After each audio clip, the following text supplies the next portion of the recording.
Well, good morning, everybody, and welcome back to the Building Investors YouTube channel. We're going to be building the walls on our tiny house today, at least starting it. We went and picked up the lumber from Home Depot this morning. We've got some 12-foot and some 16-foot 2x4s. We're going to start on this side. Let me show you. Like I said, we're going to start on this side with the loft. So from here to the center, which is 20 feet, will be the loft up above. And so we got to frame these walls first, and then this wall, and then the back wall. And then we'll work on the front because it's a different height. And so we'll probably do all the same size walls on the back first and then move our way towards the front. And I can only stand, I don't know how big of a wall I can stand by myself, 12 feet tall. From here to there is 20 feet. I might be able to raise that whole thing, but my 2x4s are only 12 feet long, or 16 for the long ones, and I need to run 12 feet. So I'll probably run a 12-foot and an 8-foot wall, stand those up separately. That way I know I can raise it and then nail it. But let me show you the drawings of our tiny house real quick. So here's the possible exterior look. Just a quick hand sketch. So we're gonna go with this pitch of a roof. I was gonna go this pitch, but then we decided this would be much more functional for us. So we'll have to work on a ridge beam and a support and everything. That'll all make sense later, but there's the idea. And then here is the floor plan. So front door here. Got the living space. There'll be a couch in here somewhere. Hopefully a wood stove in that corner. We will see. All these window locations are all just generic. We're going to build it without any windows. And then we'll cut the windows in later once we know exactly where we want them. A little backwards, but it's going to be better that way. So then we got a hallway, the master bedroom with closet, bathroom. We got a tub with a window above it for sure. Well, most likely. Toilet, sink. We got a washer and dryer stackable unit there. This will be a mechanical room, so we'll have a hot water heater, breaker panel, all that in there. Sorry for the plane flying over. Refrigerator under the stairs, and then these will all be cubbies under the stairs as well. More cabinets, dishwasher, stove, sink, all that stuff. So there's the basic floor plan that we're going off of, and so the loft will be from here to there. So 20 feet from there to there, and then 40 feet total. So anyways, went and bought myself a cordless Milwaukee nailer this morning, for framing nailer, so I don't have to run my generator and air compressor all day long, which will be wonderful. Don't have to do that. So anyways, got the lumber, so I'm gonna start cutting these 12 foots down to 12 foot minus a bottom plate, a top plate, and then the plate that ties everything together. And so we'll have 4.5 inches, because these are 1.5 inches, so 4.5 inches times 3 is 4.5 inches. So we'll subtract 4.5 inches off of these 12-foot boards. So it'll be like 139.5 or something like that. So we're gonna cut a bunch of these down and then nail it all together on this wall and stand it up, and we'll see some progress going down finally. Okay, the first boards we're gonna cut are gonna be the seal boards, which is, well, the bottom board. So here's the board that you go lay on the ground, and your studs come up like this, and then there'll be one on top. And so we know both of those boards are gonna be 12 feet long. The very top cap board I'll explain when we actually build the wall, and I can show you. That will be covering the seams, so we don't have to worry about that, but we do need to keep in mind that thickness. And so we want the total wall to be 12 feet like I was saying. I don't know if you can see my hands. And so we need to take the measurement out of those studs to make the wall, because these are exactly, well, not exactly, they're 12 feet and a half inch usually, because they're not exact because you cut them down to size. So I want these two boards to be 12 feet exactly, so I'm gonna cut 2 of them at 12 feet. If I can get that measuring tape on there correctly. And so yeah, I'm gonna trim off a 1/2 inch off of those, so those perfect. This will be the bottom board and the top board, and then we'll take our measuring tape and mark 16 on center, which I'll show you probably next. So let me cut these, we'll put those over there, and we'll mark it and cut it. So I'm actually going to measure from the other direct. Actually, I'll just flip these over here. It's easier to cut. I have a left-handed saw, so a left bladed saw. And so you can see, if you're right-handed and you're holding it, you want the blade to be on the left because you can see where you're cutting. Some people prefer right-handed blades, but if you're cutting with the right hand and your blade's over here, you have to lean over to see it. It's just not the ideal. So a left-handed blade's nice. I put my table saw battery on here, so it's a lot quicker. Than I put a brand new framing blade on here, so it'll cut quicker and nicer. So let me move the camera over here so I can show you how I'm going to cut all of these boards, since I don't have my miter saw here. And it kind of would defeat the purpose to use the miter saw because I don't have a battery powered one yet. Milwaukee sponsor welcome. So anyways, I can put my speed square on here. This will give me a straight edge to follow here, and then I can put the 0 right on that line, and then I can take my saw and just cut it. Ta-da! They'll do that to those two.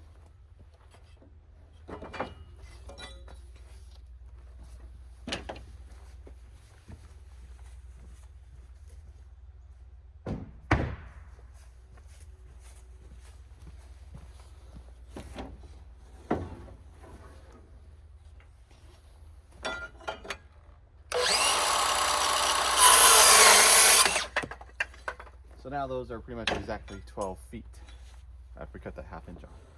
So let's go mark them. Sun is nice and bright. So anyways, what we're gonna do is we're gonna stick our measuring tape on the end, measure over. So we want 16 on center. So these are 1.5 inches thick, which I've probably already said a million times, but you just never know. It's always easy to explain it when it's right here. So we want to split that difference. So 16 on center, we'll make a line there, but we want to back it up to half of this thickness. So when our 2x4 stud comes down, it's right in the middle of that line. So all you have to do is subtract 3/4 inch. So just that, and then you go all the way down, marking 3/4 inch shy of the 16 to get you 16 on center. So we'll do that all the way down.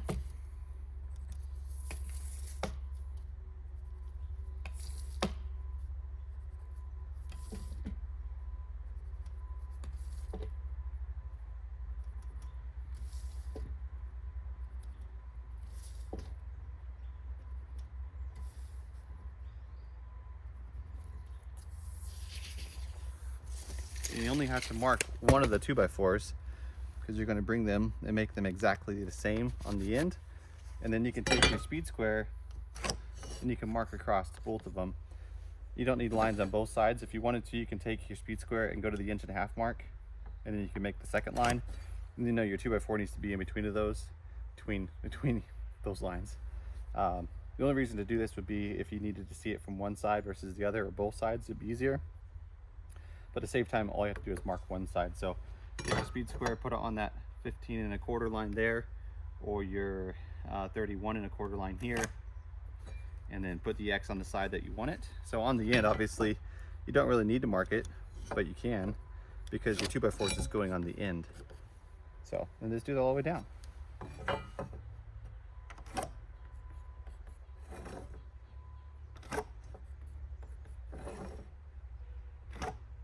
And then once you get all of those marked, you're just gonna come back and cut all of your studs to length, which we've already talked about. So we're gonna cut those to, I think, 139 1/2, and that'll give us a 12-foot wall after we get the top plate on. So I just have to cut a bunch of those, and I'll bring you back. This is the last 2x4 for the wall that we're framing, the first one that we're gonna lift, which is super exciting.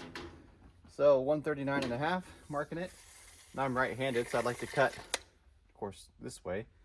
If I measured from the right to left, then I had to cut off the left side, and there's a lot less to cut out. It's possible, but this is way easier. So measure your speed square on the line there, and I'm collecting all of these. I'll burn those later. Put my speed square in my back pocket, and then I can look down, sight down this. I can tell if there's a bow or bend or where I want it, and if there's a, let's see what they call it. I can't think. I'll think of it later. We want the hump to go up, so put the last one here in the wall over here. And it's very sunny, so you can't see it exactly, but can't really dim the sun. So now we can take our new nailer and nail them all off.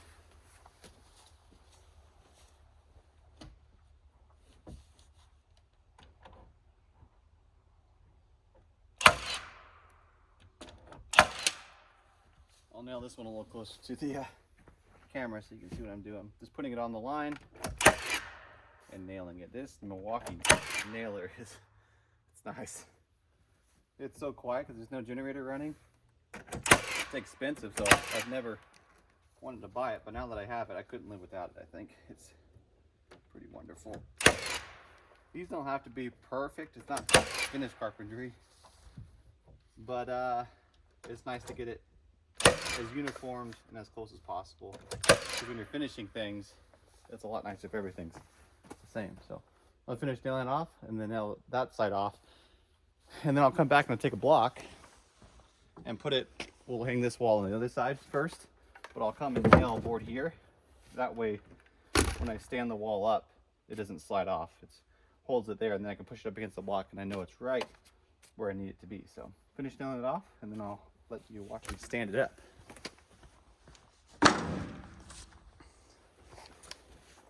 Okay, now that the wall is framed, we will stick one of these blocks here on the end.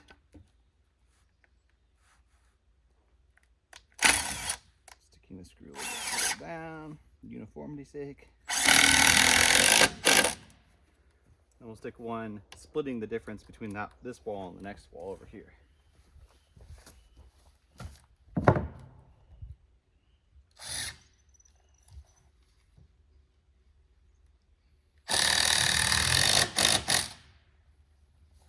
Then we can slide this wall a little bit closer.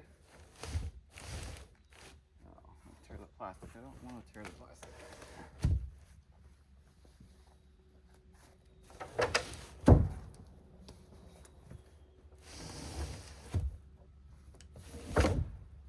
I hope to have some sort of roof on before it rains next, but it's a lot of work to do before then, so. Let's stand up this wall and put in a brace this way.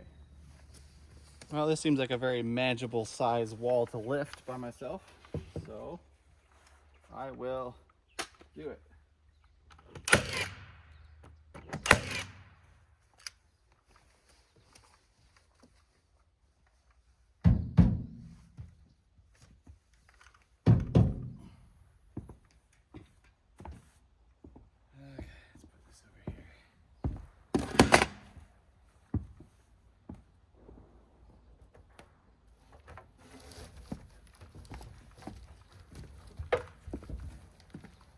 I don't know if I'd want to lift much more than that though. Okay, we're gonna nail the bottom exactly at the end of the frame, of the floor, and right up against that block. Right there should do it. Okay, let's just put one nail in there for now to hold it. Two because it's funner. Then we can take our level. Make sure we're plumb.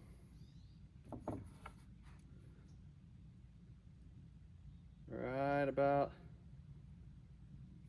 there. Shoot my finger if I can. Interesting. And that will hold it. Ta-da! Okay, now we can nail off the rest of the wall. We're just gonna nail right on top of every floor joist because those studs are right on top of those floor joists. So nailing probably every floor joist. So we'll get it locked in with a couple in the middle and a couple at the end, and then we'll come back through once we get everything permanently set and do the rest of the nailing. So let's do some more of that real quick.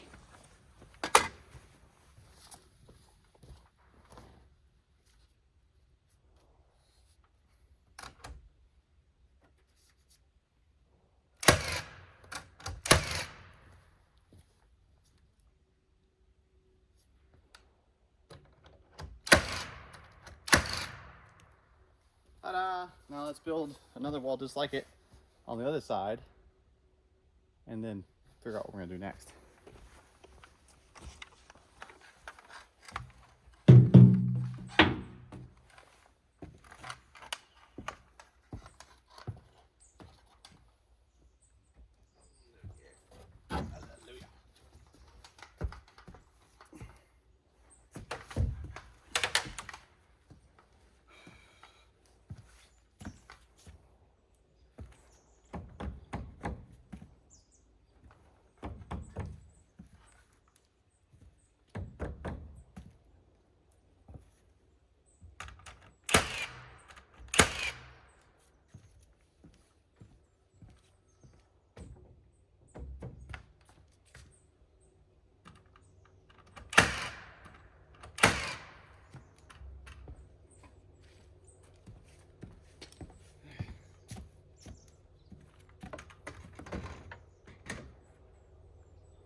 Check it out. The last wall is up, minus a few boards because I'm short a few again. I thought I counted right, but I don't know. Maybe I still have them down there under the pile of 2x6s. I know I've got enough 2x4x16s to lock these walls together. You can see they're not joined because I had to lift them in sections since I'm not able to lift this entire 40 foot by myself. So what I'm gonna do, actually right now I'm cutting this board to be a diagonal brace. Since this wall doesn't have a top board across there to keep it from bowing in the middle, I need to lock it in place until I get the ridge beam put in. And so we're gonna cut a 45 on the end of this just to make it neat like that.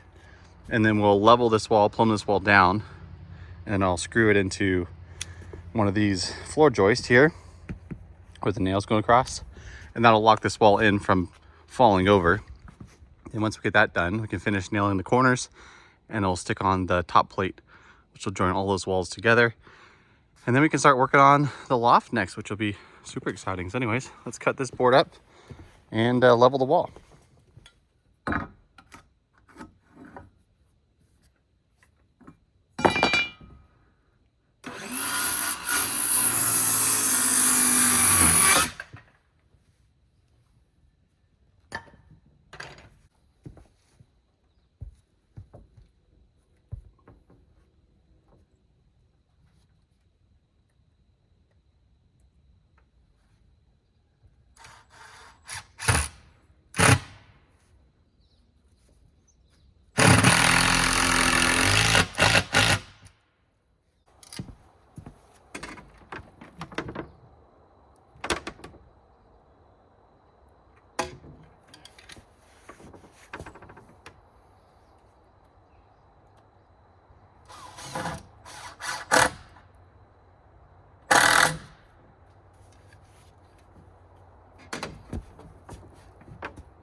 Beautiful.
Well, guys, check out how sharp this is looking. It's looking like a house. It's so amazing. Anyways, we've got this wall finished framed. This wall, actually all the walls I should say, except for the end one. I've got one more board to stick in, then I'll pick up the rest later and stick those in. We've got the top plates in, and that made the walls. There we go. That's a pearl direction. Nice and straight, so you can see down them perfectly. Of course, they still haven't been sheeted or anything, so they'll get straighter as we go. But for the most part, they're pretty spot on. So a couple studs are going out. This one's bowed out just a little bit, but overall is really good. I didn't show you the framing of the door. I will tell you how I did it. I'm just short on video memory space on my phone right now, so we're just trying to pick and choose, and I thought this video is more important than all the videos it took to make this. So anyways, we cut the door. The rough opening is it's a 36-inch door, so it's approximately 38 and a quarter by 82 and 3/8 or whatever. So I made it I think 38 and a quarter by 82, and that gives you some space to make the door nice and level, plumb, whatever. So the door hinges are going to be on this side, which we want to make that one perfect level as possible. Of course, they'll be all level if it's done right. But you've got your actual stud going up to the roof there. Then you've got a jack stud, which goes underneath of the header, holds it there. That should be plenty of support for this tiny house. And then 2 layers of 2x6 right here. And then if we want to fill in the space, we can put in a 1/2-inch sheet of plywood, which you can sandwich in between if you want to, but this house is not important because there's barely any load up there. So we'll probably come back and just fill a space in there. That way when we nail our trim on and stuff, it has a nice place to back up to. So the next thing to do on our list is to install the floor joists for the loft, which we've got a whole trailer full of 2x6s here, 2x6 by 14s actually, I believe. And so they should fit perfectly from there all the way across. So we just need to do one every stud, so every 16 inches. And we're gonna double up the first one, and we're gonna build a wall underneath of it because a stackable washer and dryer is gonna go right there, right here in the living, or here in the kitchen area. So there'll be a wall supporting this 2x6 joist across here, with a decorative / useful support right here at the end of the loft, supporting the roof right in the middle. So you'll see that once we get that built. And then all the walls underneath will help support, because these 2x6s aren't enough to span this big of a gap. You get a lot of bounce. And so since we have all these walls underneath of it, they'll be fine. So we might add a double or two here in the area where it's the bedroom, just to stiffen it up. But overall, it'll be plenty fine. So anyways, next up is to put these up, and we're putting up at 7.5 feet. Normal houses ceilings are 8 feet tall, but because we want extra space up here in the loft, we shrunk the ceiling down 6 inches, so it's still plenty of space here, but gives us more space up here. This looks pretty big, but once we get it all closed in, it'll feel much smaller. So anyways, I'm excited. Got our line marked for the 7.5 feet. Stick our 2x6s on top of that. We'll probably chalk a line from there all the way down all those studs. That way we can mount all these 2x6s quite easily. So anyways, let's get to it.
There's the first one out of 22 of them, I think. Oh yeah, that's good. Well guys, check this out. We've got a loft, pretty much, you know.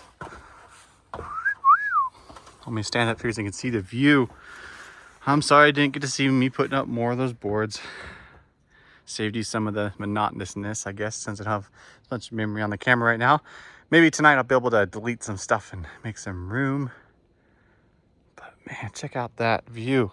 Just imagine, like, our bed will probably be right there, king size bed. That means they'll probably have some windows on the side, so we may have one there, which is not a big deal. We'll cut and put a header in there if we need to. I'm probably gonna lean against not putting one there because I think it'd look better without it. But then all kinds of space for cubbies and chillaxing reading nook spaces. And then if you look this direction, can you imagine what that's gonna look like looking down into the living space? Oh, it's gonna be so cool. We're gonna have a couch, probably a fireplace, I hope. Door will swing in this way. Kitchen island right there. Kitchen sink, stove, dishwasher, cabinets all along that wall. Bedroom, bathroom, mechanical room, washer and dryer. Pretty sweet, isn't it? Ah, can't wait. So next thing to do is to put the ridge beam in. That way we can start putting the joist, ceiling joist in. That way we can get this watertight as best as possible so we don't get any water in the insulation. I know we have it covered with plastic, but that's like a last resort barrier there. So anyways, we need to cut a beam to go from the floor up to here to support the temporary support for the ridge beam. And then once we get all that nailed and glued and screwed together, then we can build a permanent support here and the wall below it, and then put in all of our joist and then sheet our roof. Check out the pitch difference. So this is 612 and it's going to go all the way up to here.